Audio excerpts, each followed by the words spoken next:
pode fechar os seus olhos. Pai, nós te louvamos, a alegria no nosso coração nessa noite, porque é uma sensação como de privilégio de poder estar reunido nesse lugar, para ouvir a tua voz, a tua direção, para ter aumentado a nossa intimidade contigo. Obrigado pela vida dos meus irmãos, desse povo que se junta nesse lugar. Os nossos corações nessa noite estão como um terreno que foi preparado porque há sinal de chuva e está pronto para receber sementes, Pai. Nós nos alegramos com isso.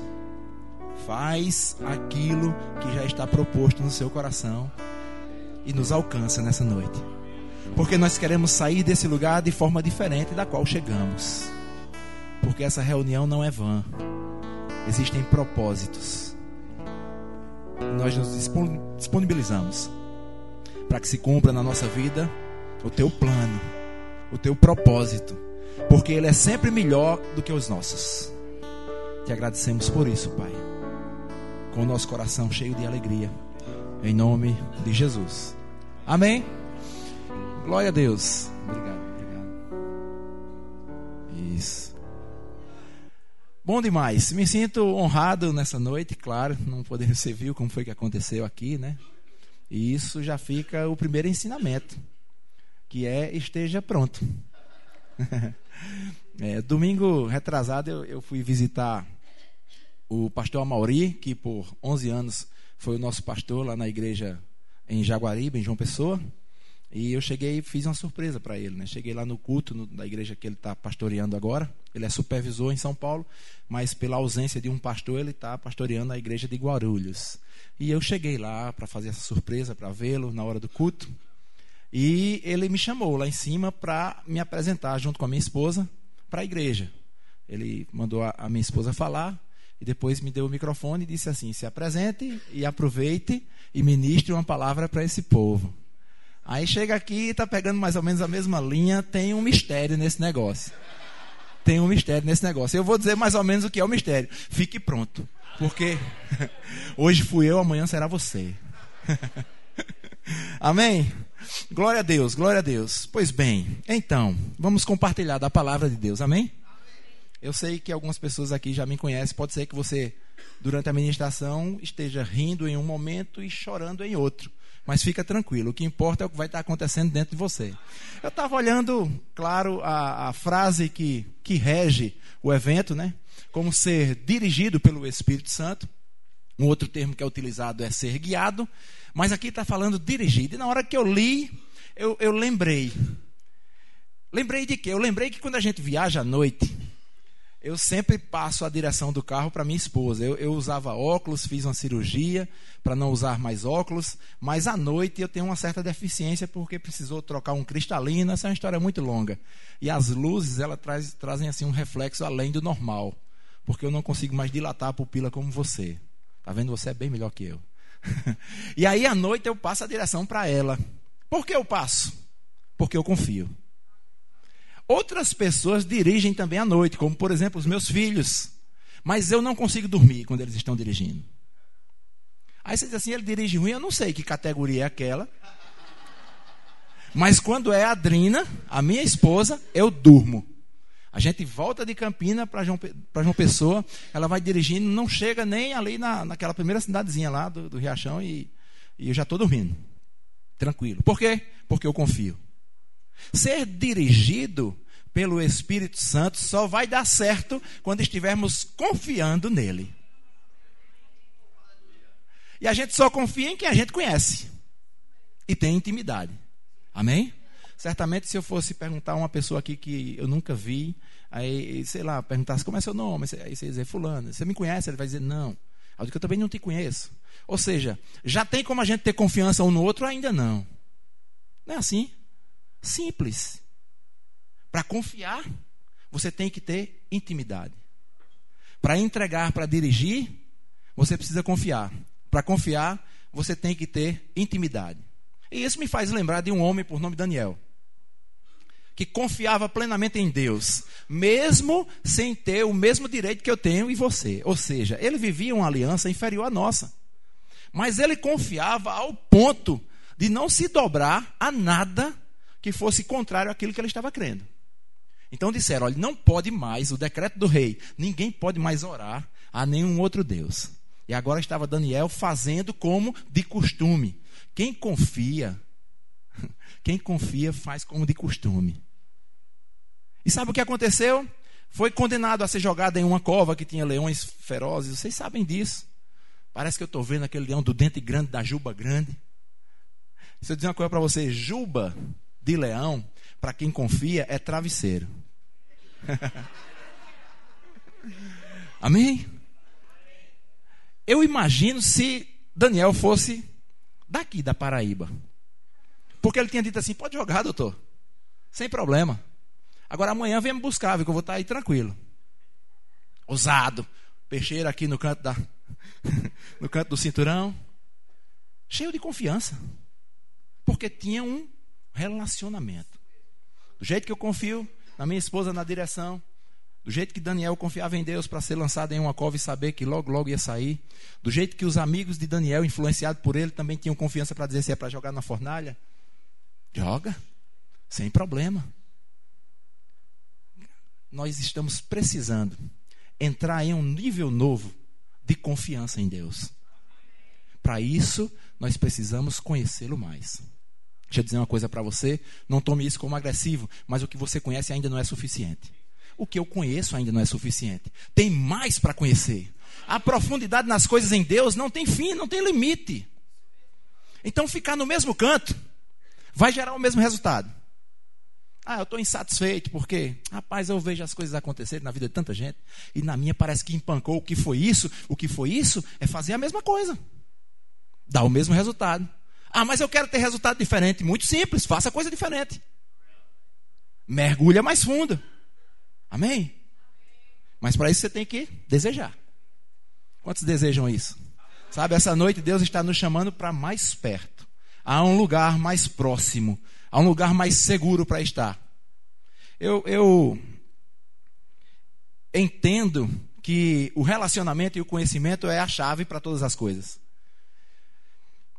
E eu fico olhando às vezes o nosso limite com relação a isso. Ele é visto facilmente com os versos da Bíblia. Por exemplo, o Senhor é meu pastor e nada me faltará. Existem pessoas que estão vibrando muito mais pelo nada me faltará do que pelo Senhor é meu pastor. Quando o entendimento chegar de que Ele é o seu pastor, você não quer nem saber da segunda parte do versículo.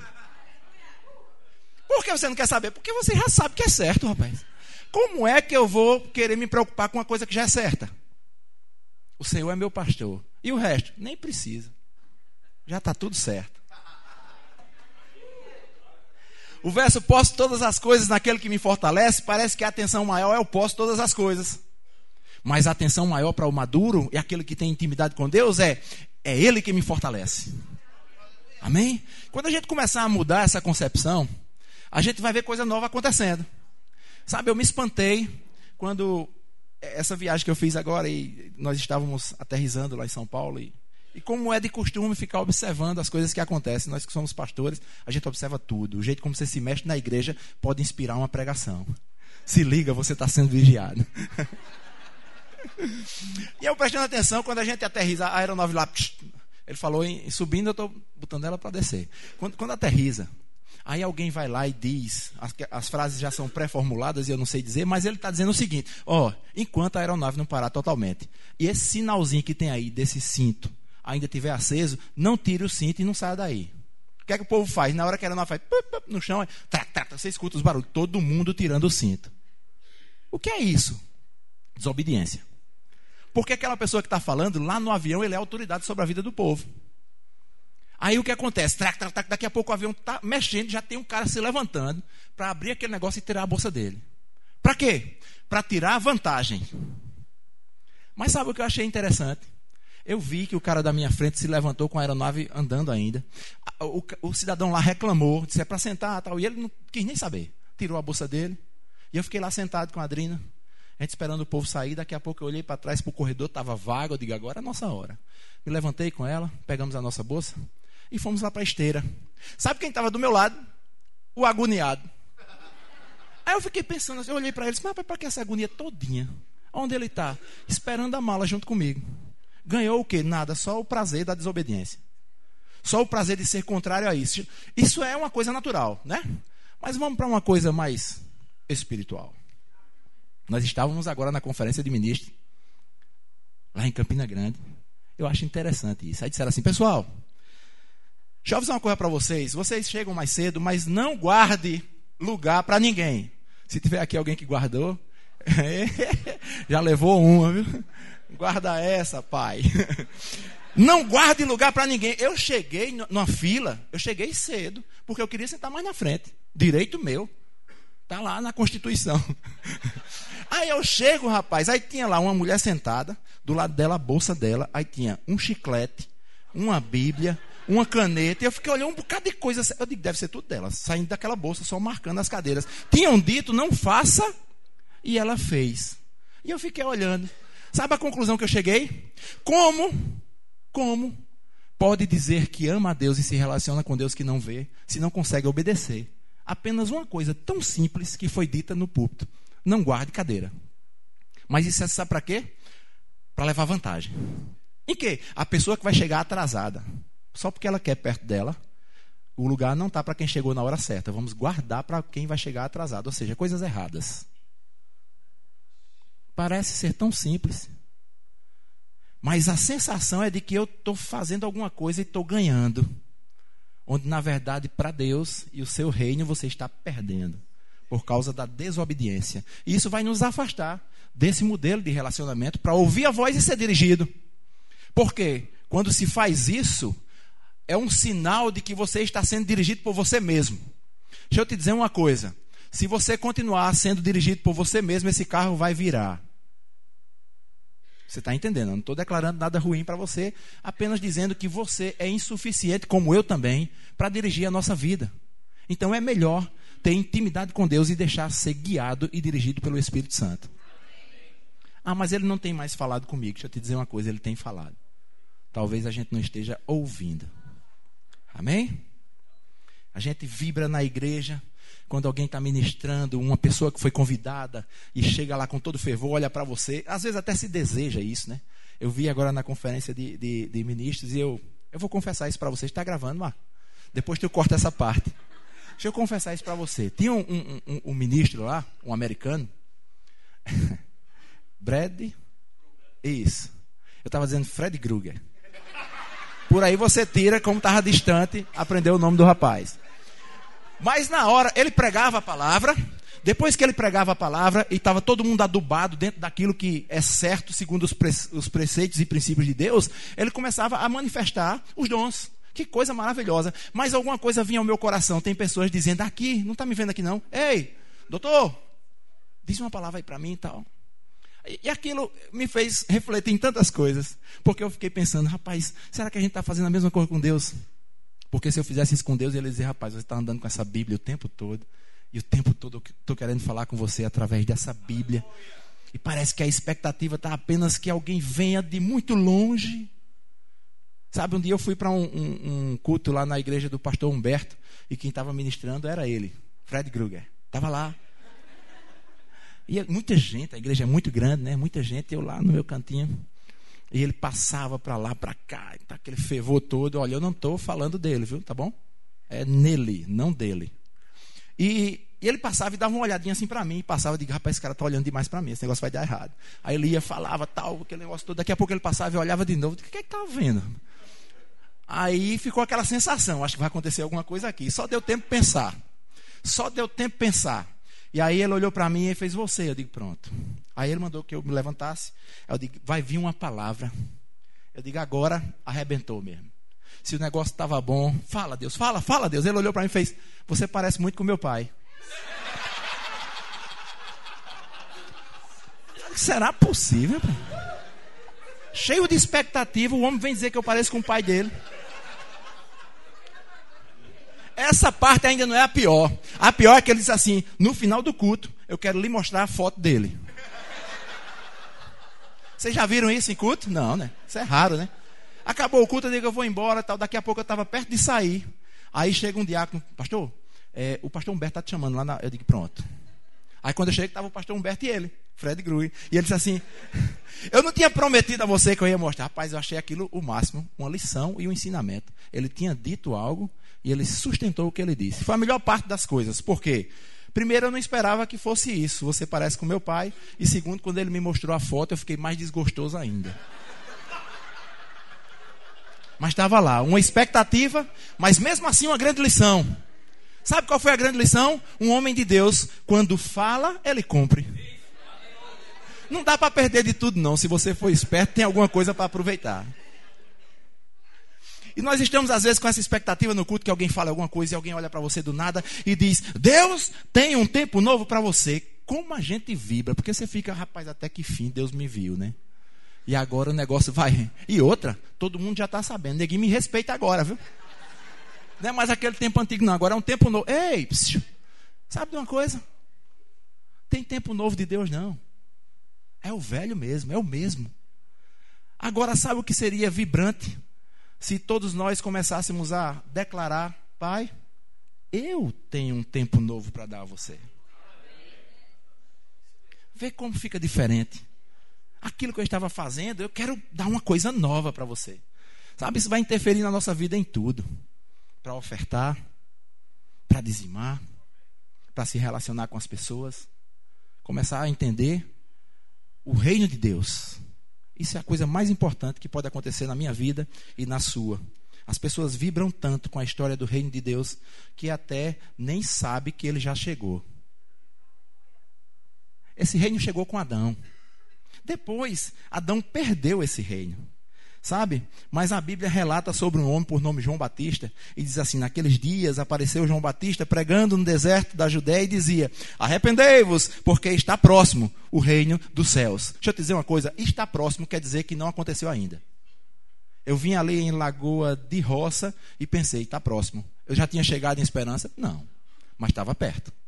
Depois de João Batista veio um outro por nome Jesus e ele dizia, chegou a hora, o reino de Deus está perto, arrependam-se dos seus pecados e creiam no Evangelho. Está perto. Perto. Não chegou ainda. Mas eu quero te falar de 3 etapas que comprovam a chegada desse reino. E essa consciência é a melhor consciência que nós podemos ter. Não ficar na expectativa de algo que possa acontecer e essa coisa já aconteceu.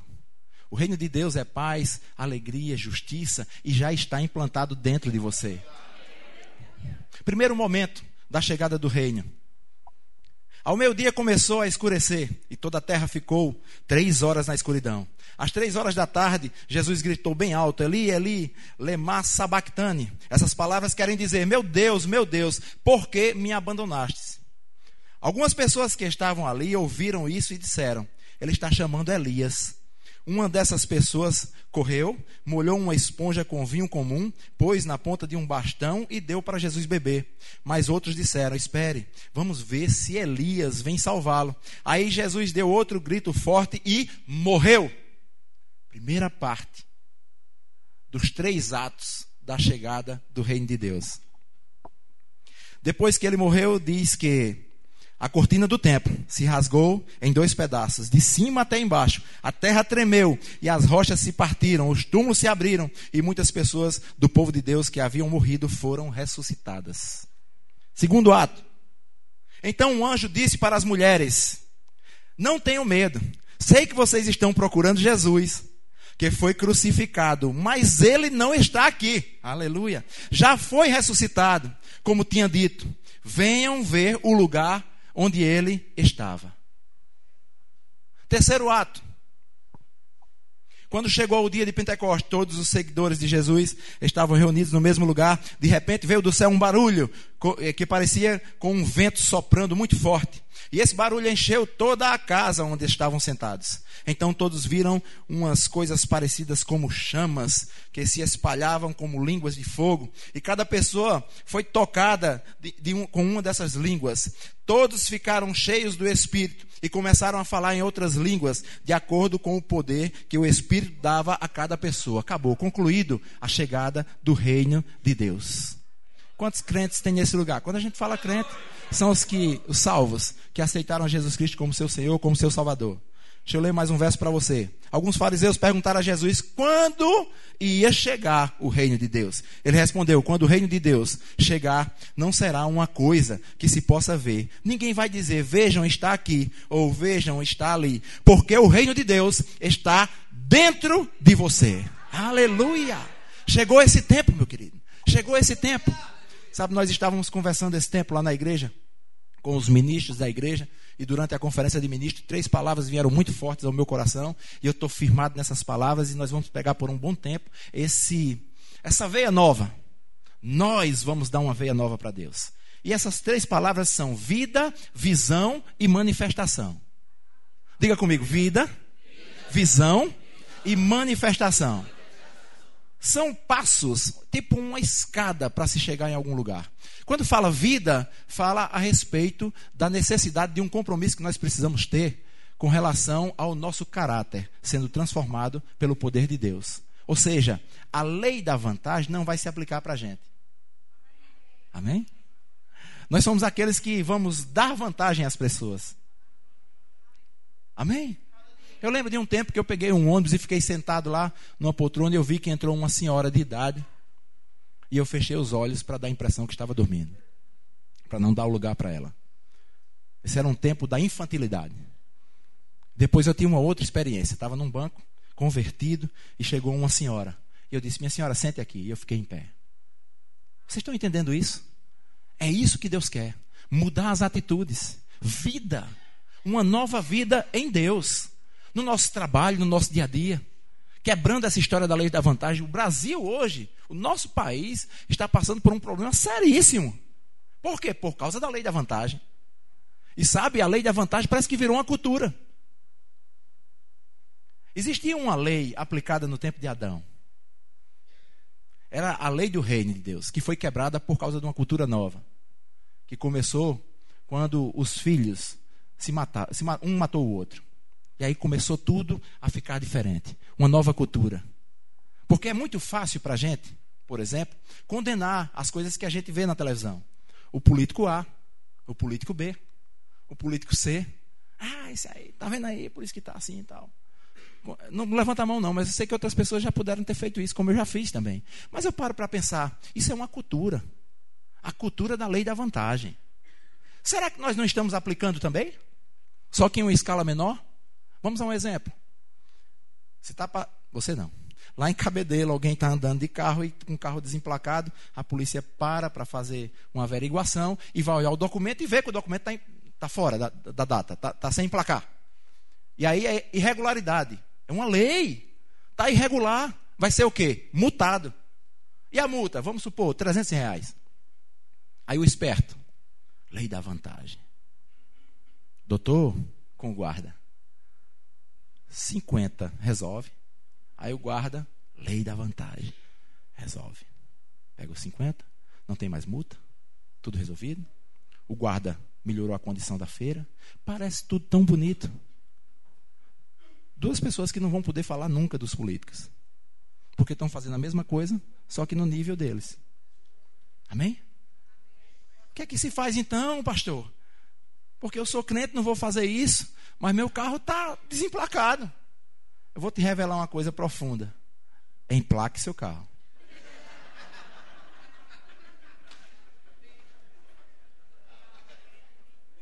Vida. Mudando a nossa vida para testemunhar desse Deus. Porque as pessoas que não conhecem a Deus, elas não vão esperar o seu testemunho pelaquela oração fervorosa que você pode fazer. Elas não vão observar a sua vida pelo número de vezes que você vai à igreja. Até porque ela não está nem sabendo disso. Elas vão observar a sua vida pelo seu comportamento no dia a dia. E o nosso comportamento tem que falar da existência de Deus. Por quê? Porque existe um reino. E esse reino está dentro. Amém? Vida. E visão. O que seria visão? Nós pertencemos a um ministério. Ministério Verbo da Vida. E o ministério em si, ele tem uma visão. E nós seguimos essa visão. É essa visão que nos ensina que Deus não precisa nos colocar em um leito de enfermidade para falar conosco. Amém?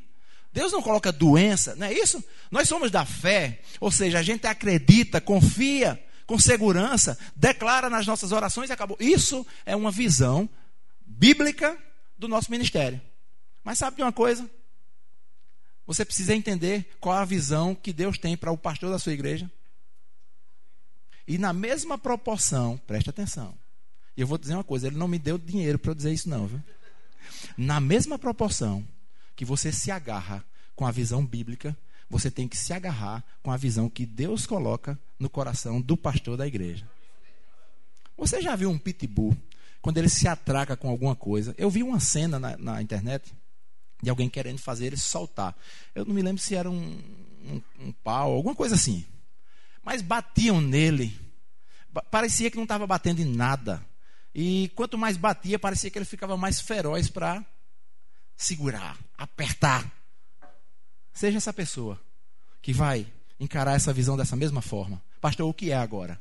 Qual é o próximo passo? Estou dentro. Vamos lá.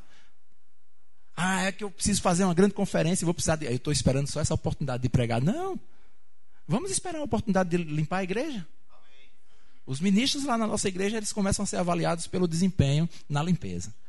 Parece uma covardia isso, né? Mas não é não, sabe por quê? Porque eu chego primeiro do que eles. Amém? Visão. O que é que tem para fazer agora? Vamos pegar junto. Sabe de uma coisa?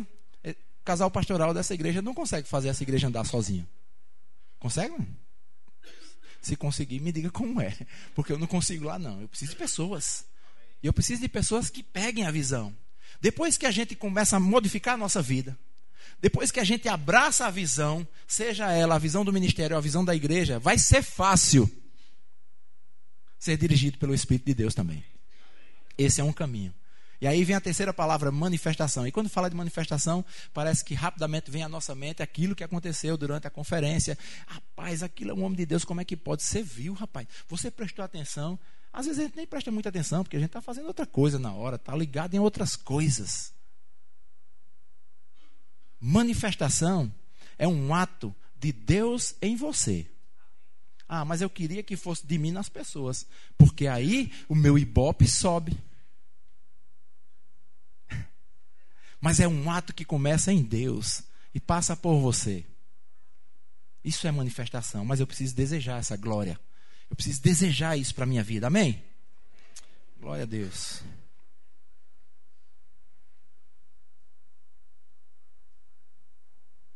Estava ouvindo uma ministração e o ministro falando sobre o reino de Deus, e ele disse que quando a gente busca o reino de Deus, a gente está buscando o estado original. Buscando o estado original. O texto de Mateus, no capítulo 6, quando fala a respeito de buscar em primeiro lugar o reino de Deus, a sua justiça, se você for ler um pouco antes, ele vai dizer assim, eu vou dizer na tradução, Aguinaldo Júnior, por que você está aperreado com o que comer, com o que vestir e com o que beber? Sabe quem é que faz isso? Os descrentes. Eu vou dizer de novo, por que você está aperreado com o que vai beber, vai vestir ou vai comer? Sabe quem é que é para fazer isso? Quem faz isso? Os que não têm Jesus. Você tem. Então não pode estar aperreado. Fica tranquilo. Ah, mas é só ficar tranquilo como? É simples. A nossa tranquilidade vai nos conduzir a buscar em primeiro lugar o reino e a sua justiça. Buscar o reino parece que você está buscando uma coisa que está tão longe. Buscar o reino é considerar algo que está tão perto. Amém? As pessoas cantam, buscam a presença está lá já. Ela só precisa ser considerada. Amém? Certamente, quando nós considerarmos a presença, nós vamos ter resultados. E aí vai dar confiança. E se der confiança, eu vou conseguir ser dirigido ou guiado pelo Espírito de Deus. Sabe de uma coisa? O modelo de vida que porventura nós possamos estar vivendo não é o ideal ainda daquilo que Deus quer. É ruim de dar amém agora, né? Mas eu vou dizer de novo e a gente combina. Você vai dar um amém bem forte. O que nós estamos vivendo agora ainda não é o que Deus quer. Amém? Sabe por quê? Por exemplo, a gente escuta as pessoas falarem e testemunharem sobre o que acontece na vida dela.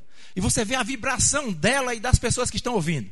Certo dia eu estava numa conferência também, e uma pessoa foi testemunhar, e disse que estava na conferência e estava faltando dinheiro. Ou novidade, né? Ou novidade. Mas o que foi que o texto disse? Fica tranquilo, rapaz. Quem se preocupa com isso é quem não tem Jesus. Quem se preocupa porque está liso é quem não tem Jesus. Hein?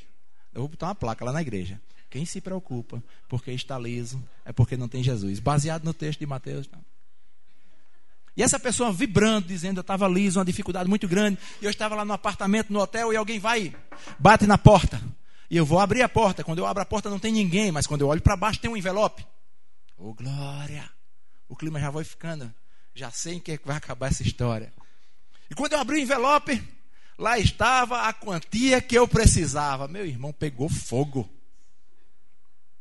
Ninguém falou do cara que botou o envelope. Por quê? Porque a imaturidade da igreja ainda vibra com mingau. E Deus está nos chamando para a buchada. Sem sangue, claro.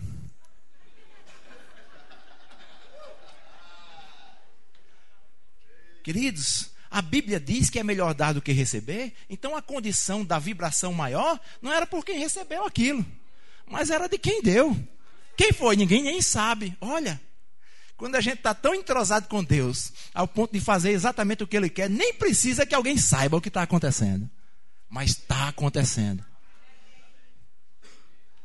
Chegou um tempo da gente dar um passo maior agora. Chegou esse tempo, queridos. Sabe por quê? Porque nós estamos chegando no final. Diga para a pessoa que está do seu lado, está chegando o final. Diga assim, se prepare. Como diz lá em Alagoa Grande, a boca vai ficar quente. Alagoa Grande é minha terra. Passei por lá hoje. Final. E nesse final, há um sinal de esfriamento do amor. Porque a dependência é errada. A dependência é errada. É uma dependência apenas do que Ele pode fazer por mim. Onde Ele já disse, eu estou contando com você para você fazer por mim. Quer um sinal disso? A gente tem percebido nas igrejas por onde a gente anda e onde a gente convive, que as pessoas estão começando a perder o interesse e o amor por outras pessoas que estão perdidas. Amém? Isso é um mau sinal. Porque nós fomos chamados para isso. É como se eu estivesse desprezando a única coisa que Deus pediu para que eu estivesse envolvido. Vidas, almas, reconciliando o mundo com Deus. Mas a gente já não se interessa tanto, porque a igreja está tão boa, tranquilo, confortável. A gente vai, uma boa palavra, conforta meu coração, eu volto. Aí uma experiênciazinha aqui, outra experiênciazinha ali. Não. Se um dia o pastor dessa igreja pedir para que 10 pessoas se levantem para vir aqui à frente testemunhar o que Deus tem feito na sua vida, como seria a nossa reação, né? Ah, pastor, eu sou o primeiro. Deixa eu dizer, quando eu era criança e me converti, eu lembro que um dia aconteceu isso. Quando eu era criança e me converti, não. A nossa vida em Deus tem que ser tão intensa que você vai dizer, mas rapaz, foi bom você me dar o microfone, porque hoje eu vim ali, hoje, fresquinho, novo, algo novo. Aí você pode pensar, rapaz, e agora? Eu vou dizer uma coisa para você, deseje amanhã ter uma experiência com Deus para que você possa falar sobre ela. Sabe por que Davi teve facilidade de enfrentar lá o grandão? Por causa das experiências. Uma das coisas que ele disse, rapaz, esse aí vai ser mais um. Aí disseram, como mais um, rapaz? Ele desse tamanho, tu pequenininho. Eu disse, não, deixa eu dizer por que mais um. Porque também tinha um leão. E eu acho que todo mundo que olhasse ia dizer, não, eu aposto no leão. Teve um urso, quem olhasse ia dizer, ó, eu aposto no urso. E ele ganhou tudo. Ou seja, ele sabia quem ele era em Deus, sabia o que ele poderia fazer. A Bíblia diz que o leão roubou uma das ovelhas e correu, e ele correu e alcançou o leão. Meu amigo, um homem correndo para alcançar um leão com comida na boca, chega lá, pegar o leão, dar um cascudo, tomar aquela ovelha da boca dele. Pensa, Deus, só podia ser Deus. Então, olhar para um gigante daquele, onde existiam pessoas que estavam numa condição parecida com a dele, mas olharam e disseram, aqui não dá não, tudo mole, frouxo, com medo. Mas ele disse, não, rapaz, a minha experiência vai me conduzir isso aqui, Eu estou tão seguro. Davi disse assim, eu estou tão seguro do que eu vou fazer que eu vou até dizer como é que vai ser. Aleluia.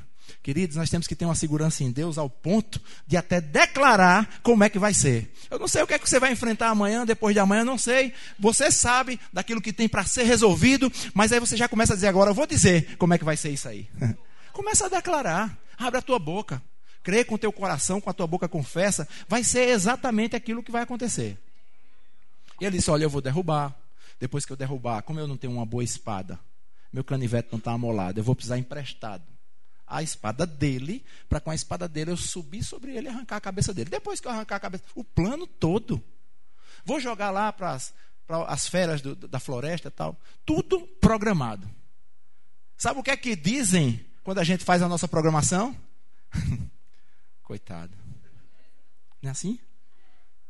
Eu vou para a igreja, nós vamos ter uma conferência do dia 20 ao dia 23, a gente vai estar, oh meu Deus, investindo tempo nisso. Investindo tempo nisso. Lá na frente vão olhar para você, aí vão dizer, rapaz, quem era ele? Olha para aí. O que foi isso? Deus? O Deus a quem nós servimos. Não é mais tempo de viver a mesma vida, queridos. Chegou a hora de despertar em Deus. É entender que existe um reino. Esse reino já chegou, está dentro de você. E agora eu preciso andar assim, que a minha vida possa testificar da existência desse reino. Que eu possa entender a visão local e a visão do meu ministério e abraçar aquilo segundo o que diz a Bíblia. E que eu possa ver e experimentar as manifestações de Deus. Amém? Deixa eu contar um testemunho para vocês. Eu gosto de contar os meus. Não que o dos outros não vale, mas porque o meu é mais seguro, né? Até porque ele é meu, né? Mas o pastor Marcos já me acompanha há um bom tempo e sabe disso. Eu sou propagandista de um laboratório, eu já falei isso aqui em outra oportunidade. Propagandista de laboratório é aquele cara da bolsa preta que passa na frente de vocês no consultório para visitar o médico. Que vocês têm raiva da gente, mas não lembram da gente quando recebe as amostras. Fomos nós que deixamos. Nunca mais tenha raiva do representante. O médico vira herói, né? Rapaz, aquele doutor é tão bonzinho, me deu remédio. Ele deu porque eu dei a ele. Para comprar do bolso e dar a você, ele não faz. Ele deu porque já recebeu de graça. Mas deixa eu te dizer uma coisa. 20 anos trabalhando nesse laboratório. 20 anos, uma vida. Talvez tenha pessoas aqui que nem tenham essa idade toda. E um certo dia o laboratório resolve me demitir. E me botaram para fora. E eles não podiam fazer isso, por causa da lei. E eles fizeram isso. E eu tive que recorrer. E passei 2 anos aproximadamente da minha vida, 2 anos, sem receber R$1 de salário. Aí você diz, mas também sua esposa trabalha. Não, ela dá trabalho. Tem esposas que trabalham e tem esposas que dão trabalho. É brincadeira. Eu estou dizendo isso porque ela não está aqui. Se ela tivesse, eu não teria coragem de dizer. Eu abro o jogo, é assim mesmo. Mas sabe de uma coisa? Não me faltou nada. Jesus conversando com os discípulos, falando a respeito do envio dos discípulos, depois ele pergunta, porventura, faltou alguma coisa? Nada, disseram eles. Eu estou no time do nada, disseram eles. Nada me faltou. Mas deixa eu te dizer uma coisa melhor. Eles me colocaram de volta para o laboratório. Eu estou de volta. Não estou trabalhando ainda efetivamente fazendo as visitas, mas já voltei a receber todos os salários. Precisaram me pagar todos os salários dos meses que eu fiquei fora. Já gastei, não precisa pensar em pedir dinheiro emprestado. Mas onde é que eu quero chegar? Eu quero dizer uma coisa para vocês. Está acontecendo comigo uma coisa inédita. Inédita. Não sei até quando vai ser isso, nem me preocupo com isso. Porque quem cuida da minha vida é Deus e não o meu salário.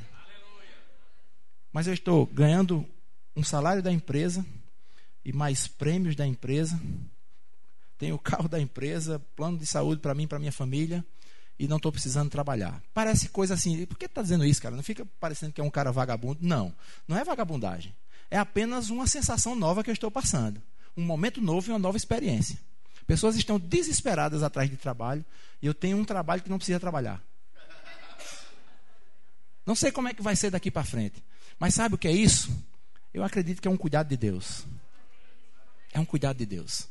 Deus não mudou. Ele continua o mesmo. E Ele quer cuidar da sua vida.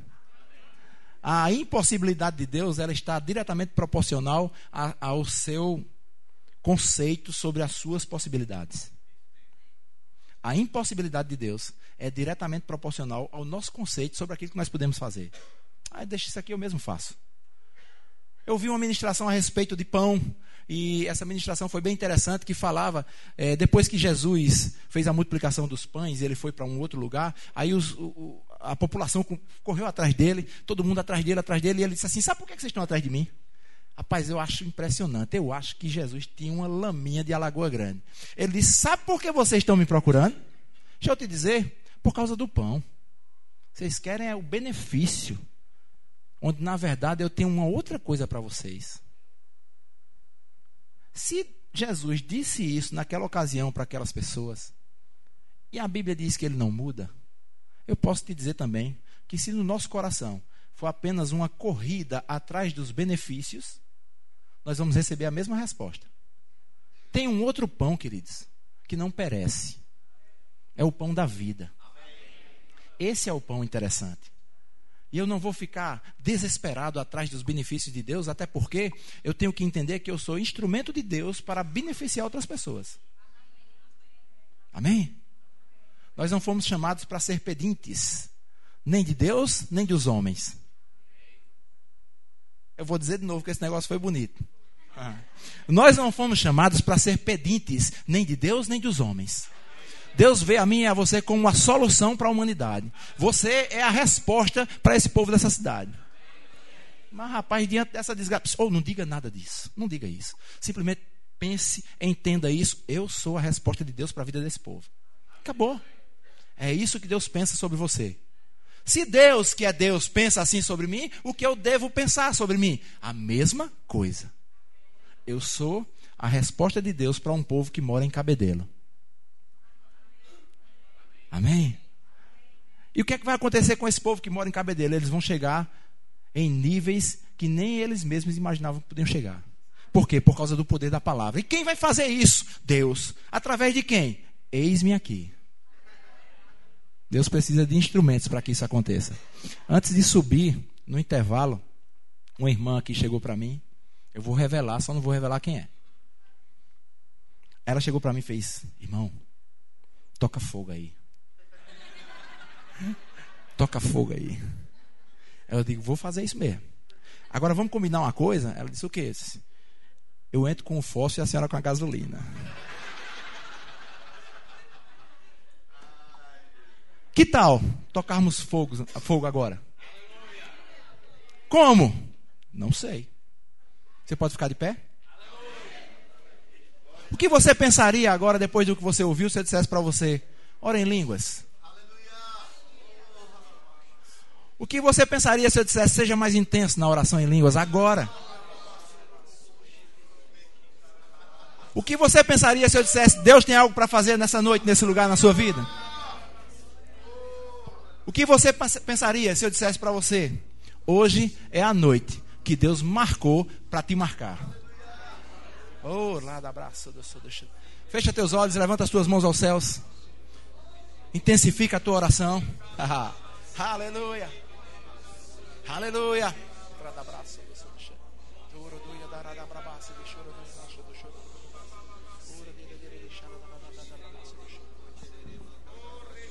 Todo reino tem um rei. A palavra do rei não muda. O que ele diz é o que tem que acontecer. E quem é esse rei?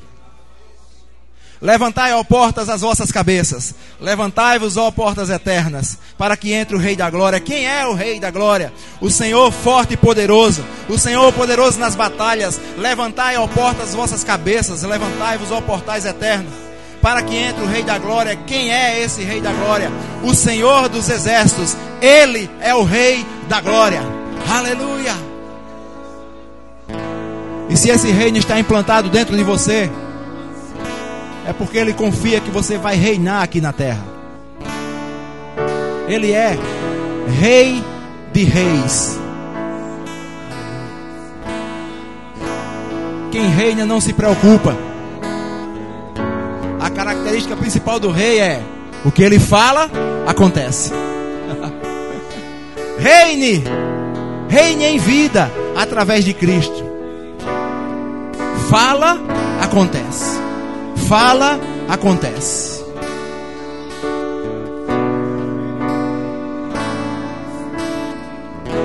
Todo reino tem um rei e todo reino tem uma língua. Você está falando a língua do reino. Aleluia.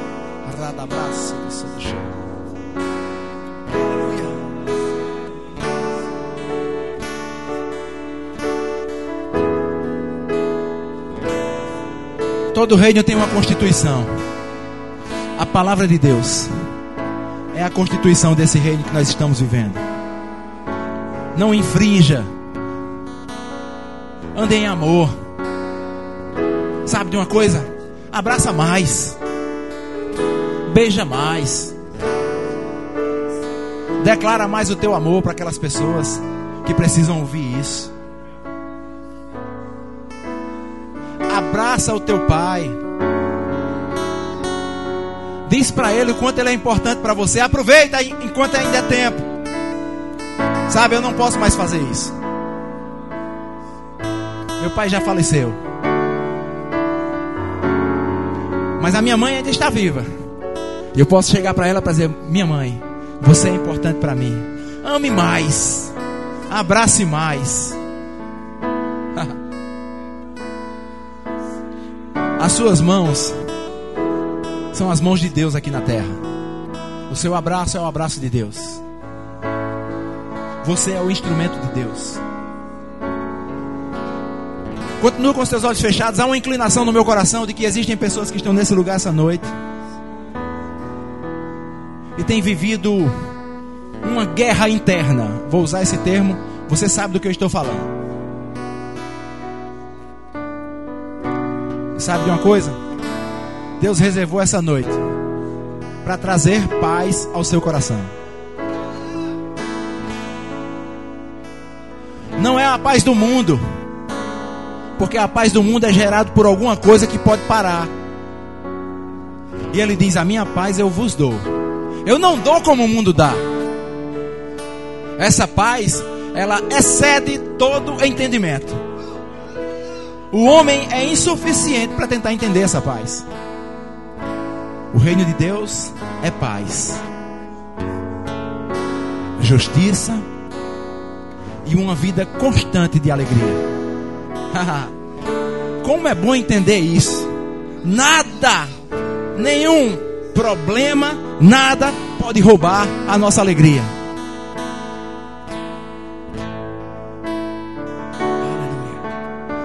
Se a nossa alegria for gerada apenas pelo que nós podemos ter, ela é pobre.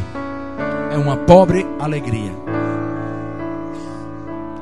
A rica alegria é aquela compreensão que Paulo tinha. Independente de qualquer coisa. Posso ter demais ou não ter nada. Posso todas as coisas naquele que me fortalece. Isso que ele falou. Com a força que Cristo me dá, posso enfrentar qualquer situação. Nossa vida não pode ser regida por situações ou circunstâncias. A nossa vida é regida por fé e por aquilo que nós declaramos. Se você está nesse lugar essa noite, eu sei que você sabe que eu estou falando com você. Eu queria te convidar a vir aqui à frente. Nós vamos estar orando com você. Porque o reino de Deus é uma família. Sabe de um segredo? O teu problema é meu também. E se você está triste, eu preciso me envolver com isso para que você se levante. Se você está alegre, a sua alegria também é a minha alegria. Então, se você está nesse lugar essa noite e tem vivenciado essa guerra, essa disputa dentro de você, entre os princípios de Deus e os seus princípios, as razões, alguém que te chateou, o teu coração que está ancorado por razões diversas, até para você continuar nesse evento, isso vai ser importante. É como se você estivesse limpando um terreno para que coisas novas pudessem ser construídas. Aleluia. Eu sei que existem outras pessoas. Amém. Podem vir. Podem vir. Eu tenho plena convicção que Deus marcou esse encontro essa noite. E há um propósito no coração de Deus. E a sua vida será alcançada. E eu vou te dizer uma coisa: nunca mais a sua vida será a mesma. Aleluia.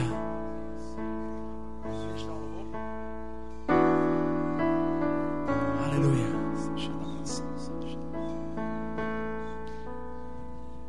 Se existe mais alguém, pode vir. Não tem problema. Não se preocupa com o horário. O microfone está comigo, eu não entrego a ninguém. Só no fim. Sabe, quando você dá um passo como esse de vir aqui à frente, reconhecendo, alguma coisa já começou a acontecer. Porque Deus honra a tua atitude. Eu creio na manifestação de Deus sobre a vida de vocês. Coisas novas vão acontecer. Vocês vão chegar para o pastor dessa igreja e vão dizer: rapaz, está acontecendo isso, que coisa boa. Estou tão feliz. Os quadros têm sido mudados. Essa é a especialidade de Deus, alegrar o teu coração. Aleluia. Mantenha os seus olhos fechados. Se você quiser levantar as suas mãos, antes de orar por vocês, eu quero que você adore um pouco.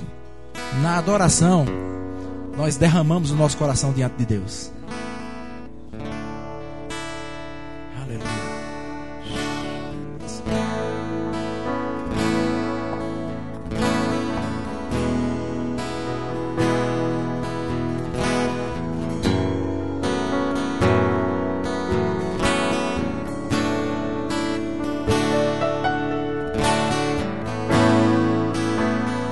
See